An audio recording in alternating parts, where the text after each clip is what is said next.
Hello नमस्कार आदाब सलाम सत श्री अकाल केम छो कसे काय केरो हाल है के ना छी यहाँ सब कैसन वानी हाउ आर यू कैसे हैं आप लोग केमो नाचो मनक्काम खमागनी हुकुम केमती अच्छंती की खबर। उम्मीद करता हूँ कि आप लोग बहुत अच्छे होंगे, स्वस्थ होंगे, दुरुस्त होंगे और आपका समय बहुत मज़े में बीत रहा होगा। देवी और सज्जनों, आज के इस वीडियो में मैं मेष राशिफल जून 2022 के बारे में बात करने जा रहा हूं कि मेष राशि वालों का जून 2022 का समय कैसा रहेगा, किस मामले में बढ़िया और किस मामले में खराब रहेगा, क्या क्या अच्छा रिजल्ट देगा और क्या क्या बुरा रिजल्ट देगा, ये सब कुछ मैं आपको बताने जा रहा हूं।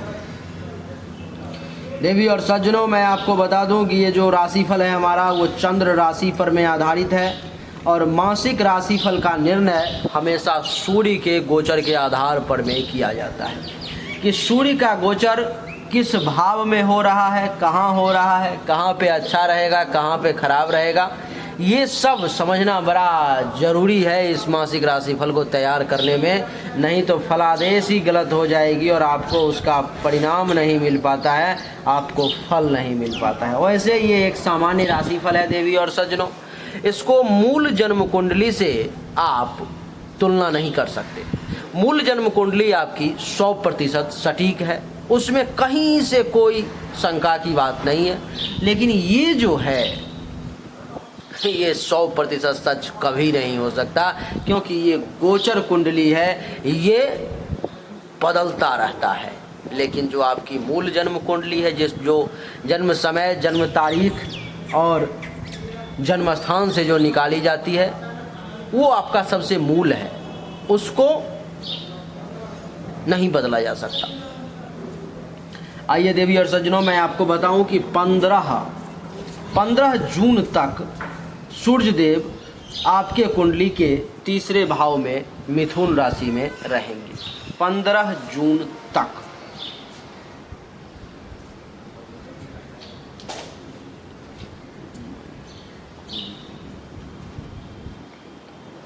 पंद्रह जून तक मिथुन में नहीं रहेंगे। 15 जून तक वृषभ राशि में रहेंगे सूर्य देव।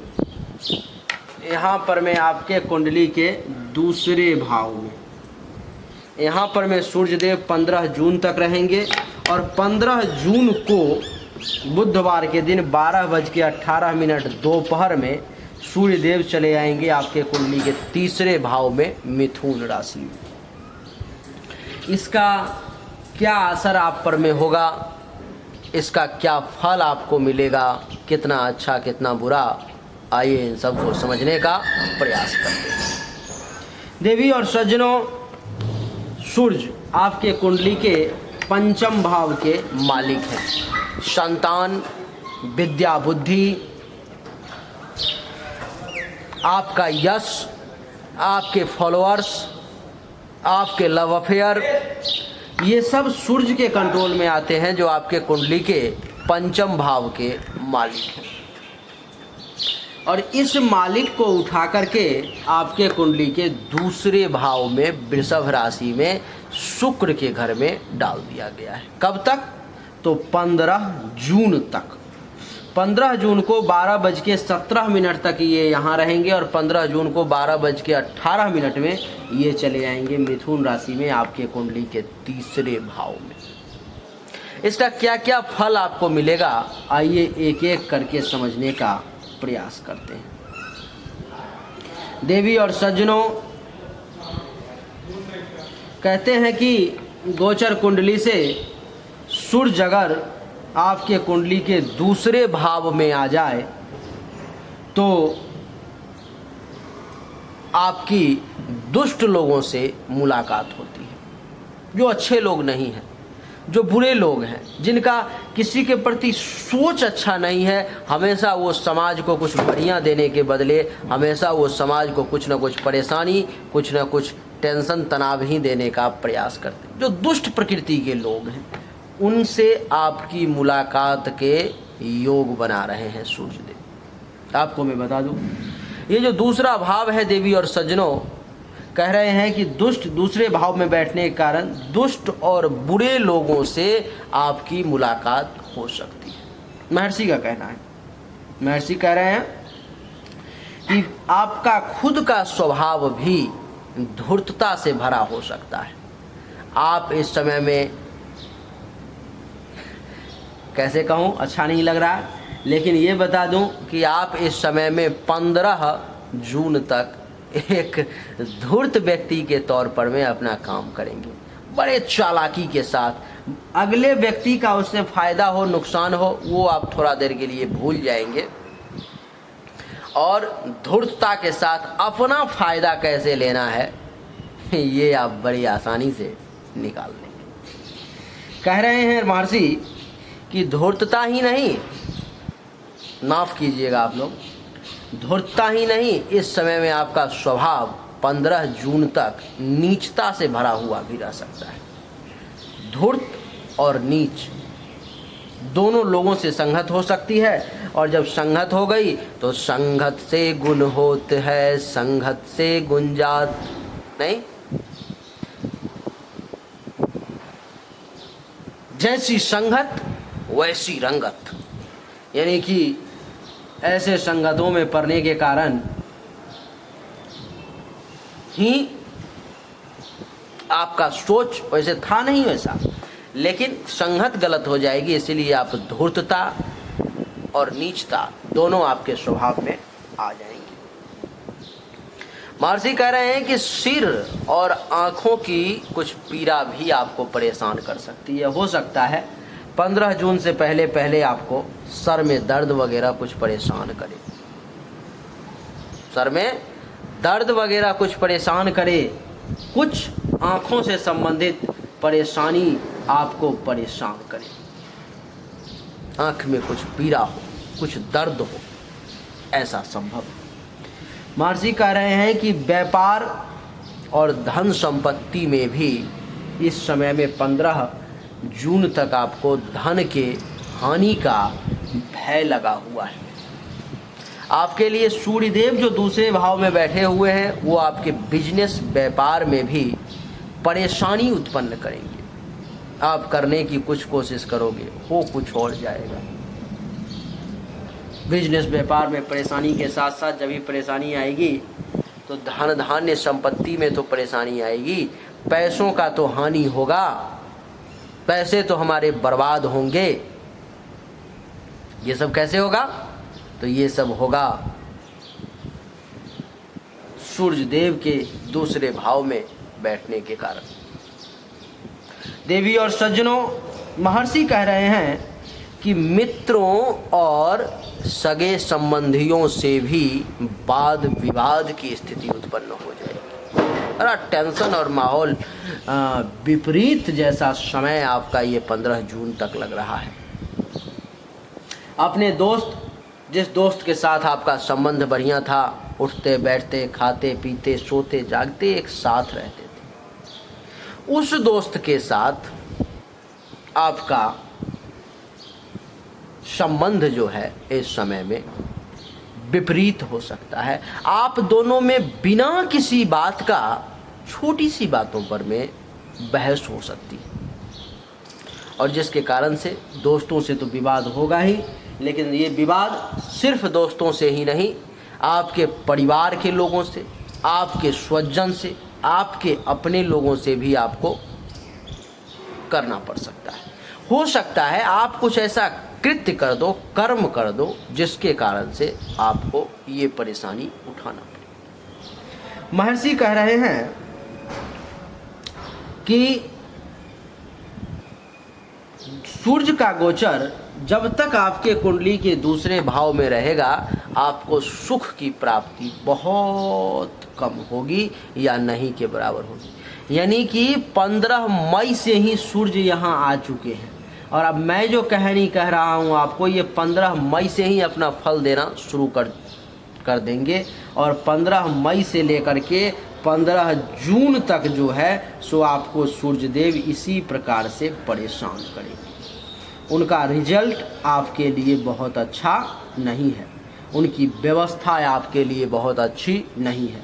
कुंडली के दूसरे भाव में सूर्य का आना और आपके लिए विपरीत समय का लाना, यानी कि 15 मई से लेकर के 15 जून तक का समय आपके लिए सूर्य अनुकूल नहीं रखे हुए हैं, आपको परेशानी देने का प्रयास कर रहे हैं। देवी और सज्जनों, अब इसको मैं आपको आसान भाषा में समझाने की कोशिश करता हूँ। किस प्रकार से क्या कैसे होगा उसको समझने का आप प्रयास करें। जैसे कि ये जो दूसरा भाव है देवी और सज्जनों, आपके वाणी का होता है, यानी कि आपके पास में जो बोलने की क्षमता है, आप जो बोलते हो उसका होता है। कहते हैं कि यही मुख, यही जीभ आपको सम्मान भी दिलाती है, पान भी खिलाती है, मिठाई भी खिलाती है, और यही मुख आपको जूते भी खिलाते हैं। हमारे यहाँ एक कहावत है कि इसी मुख के बोल से आप पान भी खाने को मिलेगी और इसी मुख के बोली से आपको जूते भी खाने को मिलते हैं। बोली की अंतर है। लेकिन सूर्य देव इस समय में आपके लिए पान खिलवाने वाला बोली, मिठाई खिलवाने वाला बोली बहुत कम आपके मुख से निकलेगा। 15 जून तक, 15 मई से ही एक्चुअली 15 मई से ही 15 जून तक जो है सूर्य देव आपके कुंडली के दूसरे भाव में रहेंगे, जिसके कारण से इस समय में आप बड़े कड़वे, तीखे और रूखे शब्द का प्रयोग करोगे। ऐसी झुंझलाहट में कुछ बोल दोगे जो अगले आदमी का दिल टूट जाएगा, लगेगा चकनाचूर हो गया, उसके मन पर में वार कर दिया आपने। ऐसी स्थिति को सूर्यदेव यहाँ पर में बैठने के कारण उत्पन्न करते हैं। ये जो दूसरा भाव है देवी और सज्जनों, वो आपके वाणी के साथ साथ आपके धन, धान्य, संपत्ति का भी होता है, अर्थात आपके जमा पूंजी का भी होता है। और सूर्यदेव के यहाँ बैठने के कारण आप ये अनुभव करेंगे कि जमा पूंजी जो है सो आपके हाथों से फिसलती चली जा रही है, निकलती चली जा रही है। आपके रोकने का हर संभव प्रयास 50% से ऊपर लगभग फेल होता चला जा रहा है। आप रोकना तो चाह रहे हो, आप बचाना तो चाह रहे हो पैसों को, लेकिन बच नहीं पा रहा है। अर्थात इसका मतलब ये हुआ कि 15 जून तक आपको पैसों का भी दिक्कत रहने वाला है, पैसों से संबंधित भी परेशानी आपको आने वाली है। लेकिन इसका अर्थ ये कतई नहीं है कि पैसों का दिक्कत आने वाला है तो आप कहीं भी जाकर के किसी के सामने भी सर झुका दो और उससे पैसा मांगना शुरू कर दो, उसके साथ जो है पैसे के लिए कुछ ना कुछ जो है सो चांपलूसी करना शुरू कर दो। ये तो आपके स्वभाव में ही नहीं है, लेकिन फिर भी तुलसीदास जी ने रामायण में कहा है कि आवत ही हर सै नहीं, नैनन नहीं स्नेह, आवत ही हर सै नहीं, नैनन नहीं स्नेह, तुलसी तहाँ न जाइए, कंचन बरसै मेघ। आवत ही हर सै नहीं, नैनन नहीं स्नेह, तुलसी वहाँ न जाइए, जहाँ कंचन बरसै मेघ। अर्थात तुलसीदास जी कहते हैं आप भूखे मर जाओ वो ठीक है, आप बिना कपड़े के रह लो वो ठीक है, आप एक टाइम कम ही भोजन करो वो ठीक है, लेकिन उस जगह पर में मत जाओ जहां पर में आपके जाने के बाद लोग प्रसन्न नहीं होते, जिस परिवार में आपके जाने के बाद लोगों के आंखों में वो खुशी दिखाई नहीं देती, उस जगह पर में आपको कतई नहीं जाना चाहिए। चाहे उस जगह पर में कंचन बरसै में, यानी कि पैसे की बारिश ही क्यों ना हो रही हो, आपको नहीं जाना चाहिए वहाँ पर। अगर आप जाते हो तो अपना मान सम्मान इज्जत प्रतिष्ठा सब धूमिल करके आओगे, ये मेरी गारंटी है आपको। ऐसा तुलसीदास जी कह रहे हैं। इसीलिए आपको चाहिए कि आप धन की कमी को तो बर्दाश्त करें, लेकिन ऐसे जगह पर में कतई नहीं जाएं जहां पर में आपकी इज्जत ना हो, आपकी प्रतिष्ठा ना हो, आपको देख करके जो लोग खुश ना हो। एक होता है जब मैं अथवा आप कहीं किसी के यहाँ जाते हैं, आहा हा राजा जी आ गए, एक खुशी झलकती है मन में। एक कभी किसी के यहाँ गए, अरे यार कहाँ से आ गया, रास्ते में मिल गया, अब ये सर खाएगा, दिमाग खाएगा, अब एक दिन रुकेगा, उसको नाश्ता कराना पड़ेगा, भोजन कराना पड़ेगा।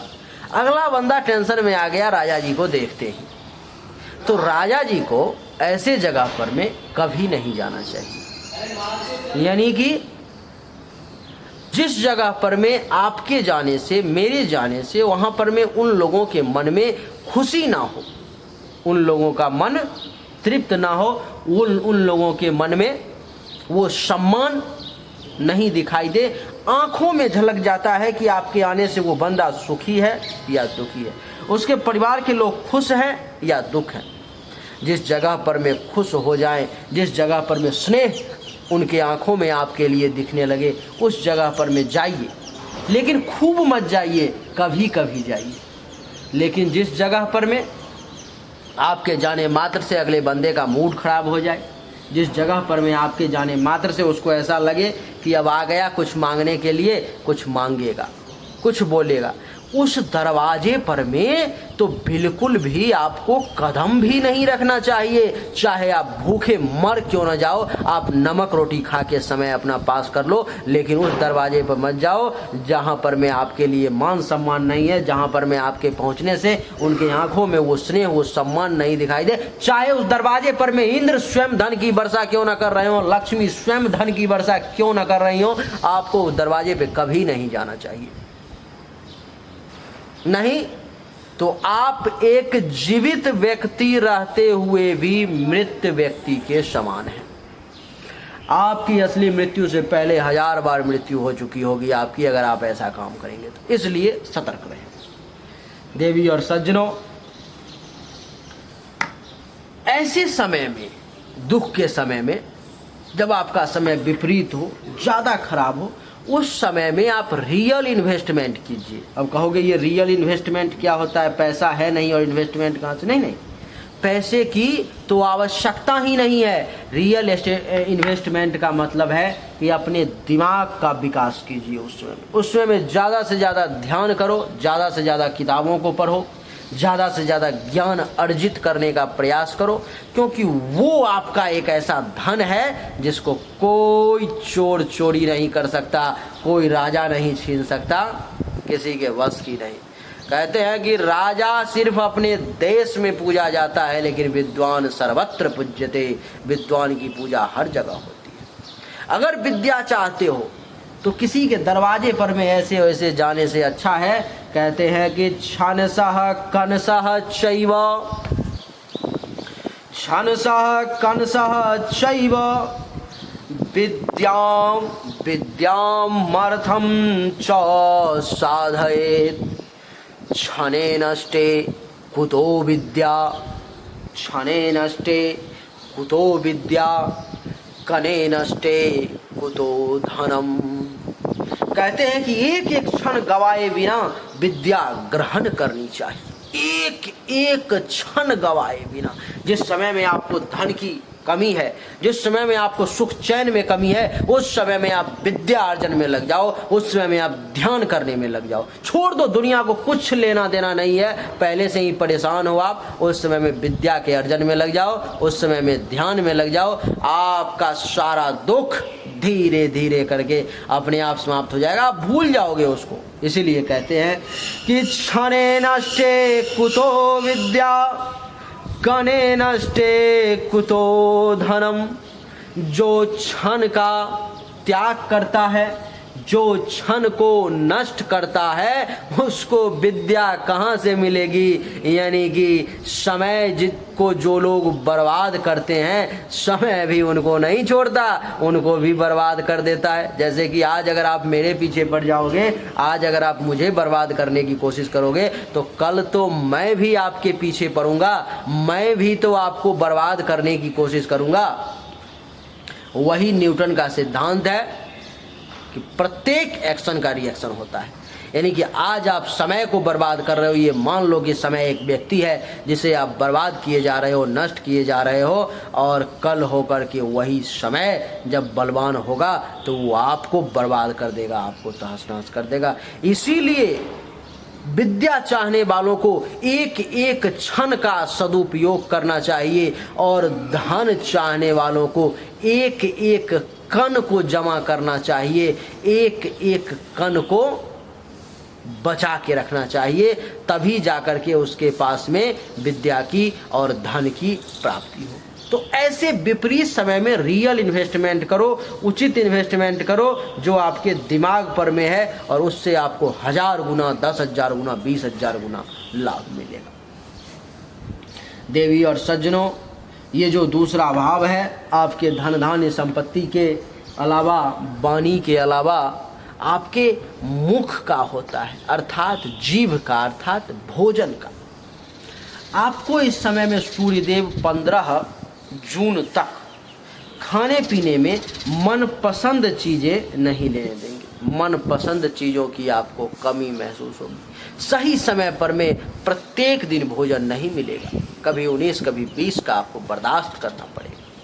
ये जो दूसरा भाव है देवी और सज्जनों, आपके परिवार का भी होता है, अर्थात आपको अपने ही परिवार के लोगों के साथ, अर्थात आपको अपने ही परिवार के लोगों के साथ टेंशन, तनाव और विवाद का सामना करना पड़ सकता है। ये जो दूसरा भाव है आपके खुद के परिवार के अलावा आपके पड़ोसी का भी होता है, जिसके कारण से आपको अपने पड़ोसी के साथ भी किसी ना किसी बात को लेकर के थोड़ी सी ही सही मनमुटाव, टेंशन, तनाव, लड़ाई झगड़ा की स्थिति जो है उत्पन्न हो सकती है। हो सकता है कि मसूरों में कुछ दर्द होने लगे, दांत कुछ दुखने लगे, नहीं, कंठ में जलन होने लगे, पानी की कमी महसूस होने, ये सब हो सकता है क्योंकि इस भाव में सूर्यदेव बैठे हुए। सूर्यदेव की यहाँ से 7वीं दृष्टि मित्रों यहाँ पे पड़ेगी, गिनती कर लो आप, 1 2 3 4 5 6 और 7 यहाँ पर पड़ेगी अष्टम भाव पर, जिसके कारण से देवी और सज्जनों अष्टम भाव पर में 7वीं दृष्टि पड़ने के कारण आपके ऊपर में कुछ संकट भी आ सकती है। हो सकता है आपकी दुर्घटना भी हो जाए, भगवान न करे ऐसा हो, लेकिन ऐसी संभावनाएं हैं।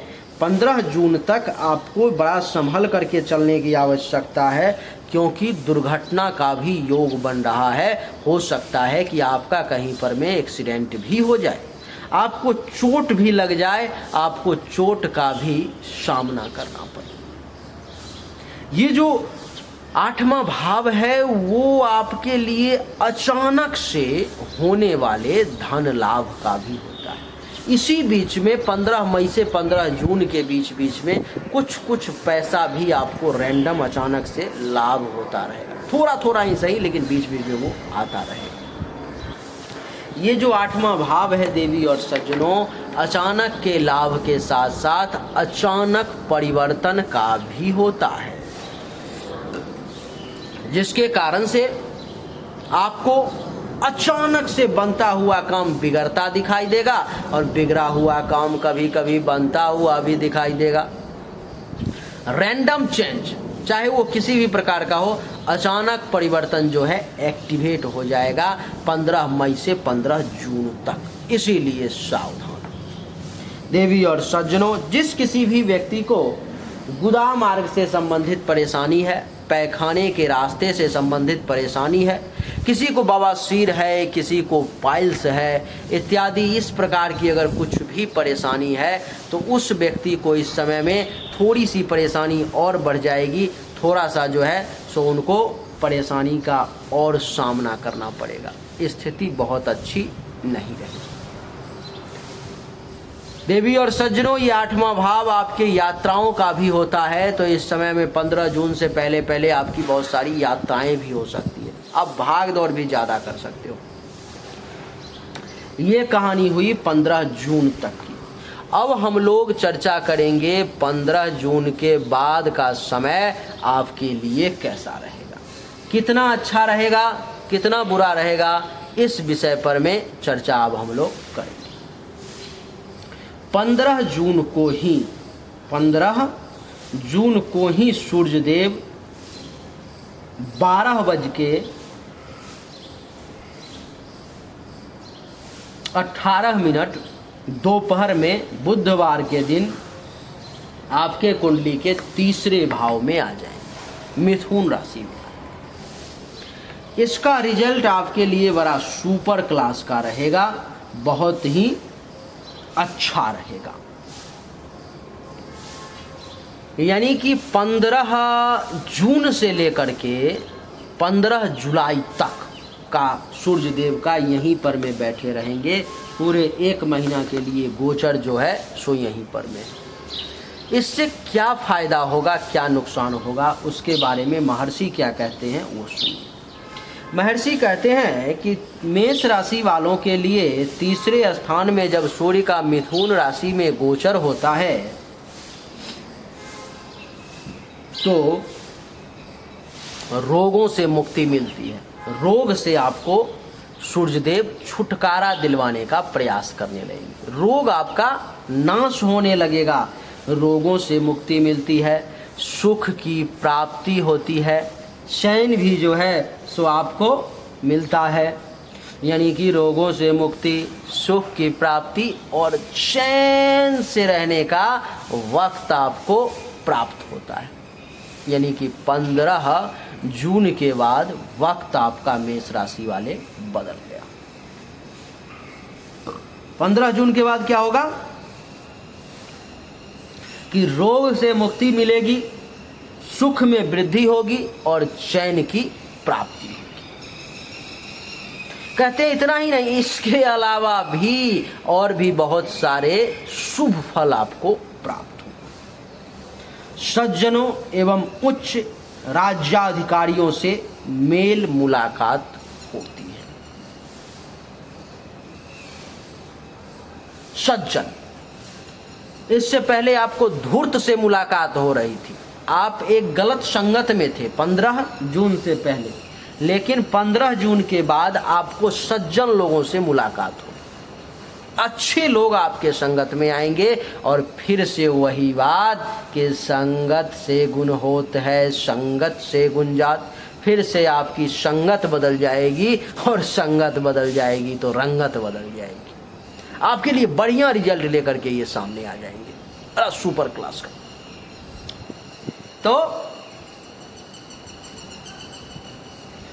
इसके अलावा कह रहे हैं कि सिर्फ सज्जन व्यक्ति से ही मुलाकात नहीं होगी, आप जिस भी लेवल पे हो उससे जो ऊपर के अधिकारी हैं, बड़े लोग हैं, उच्चाधिकारी हैं, जो आपसे जो हैं सो विद्या में बड़े हैं अथवा धन में बड़े हैं अथवा पद में बड़े हैं अथवा प्रभुता में बड़े हैं या अधिकार में बड़े हैं, किसी भी प्रकार से जो आपसे बड़े लोग हैं उनके साथ आपको उठने बैठने का मौका मिलेगा और मेल मुलाकात भी आप करेंगे।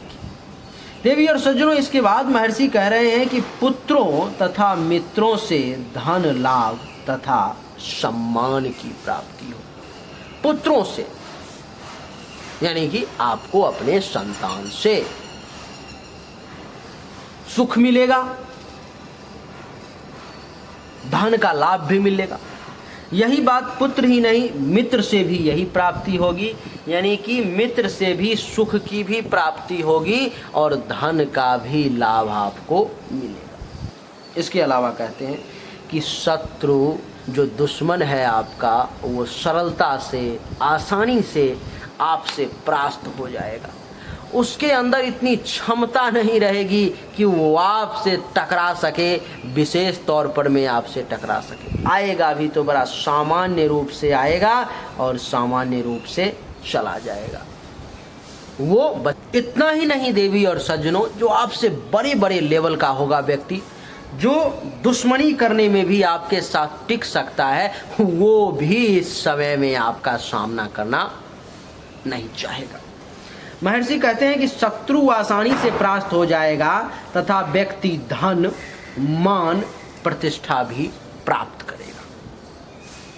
इस अवधि में प्रायः कहते हैं कि पद की भी प्राप्ति होती है। किसी प्रकार का कोई पोजीशन भी आपको 15 जून से 15 जुलाई के बीच में मिल सकता है और व्यक्ति सबके साथ एक अच्छा बढ़िया व्यवहार बना करके रखता है और सरलता के साथ जो है सबके साथ रहता है, जिसके कारण से उसको जीवन में इस समय में विशेष सफलता की प्राप्ति है। ऐसा कौन कह रहे? महर्षि कह रहे। अब इसको आसान भाषा में मेरे शब्दों में समझने का आप प्रयास करो। तीसरे भाव में मिथुन राशि में सूर्यदेव आ गए, जिसके कारण से देवी और सज्जनों तीसरा भाव आपके छोटे भाई बहन का होता है। तो छोटे भाई बहन से आपको कहीं ना कहीं से कुछ लाभ जो है मिल सकता है। छोटे भाई बहन से लाभ मिलने के योग बन रहे हैं। इतना ही नहीं देवी और सज्जनों, छोटे भाई बहन के लाभ के साथ साथ आपके अगर अपने छोटे भाई बहन कोई नहीं है तो उनके समान जो व्यक्ति है, उनके जैसा जो आपके लिए है, वहाँ से कुछ लाभ, वहाँ से कुछ मदद आप ले सकते हो। इतना ही नहीं,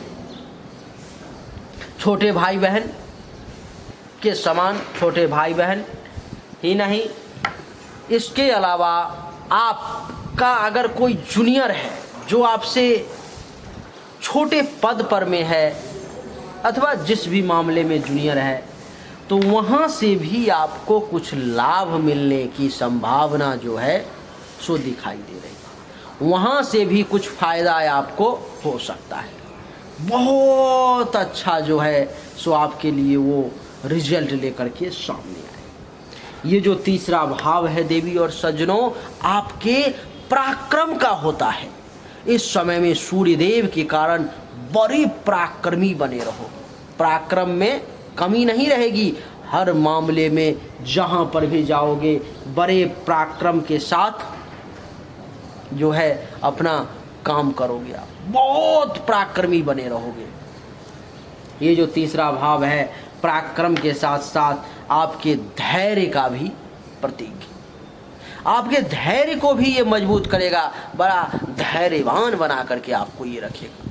बहुत धैर्यवान बने रहोगे।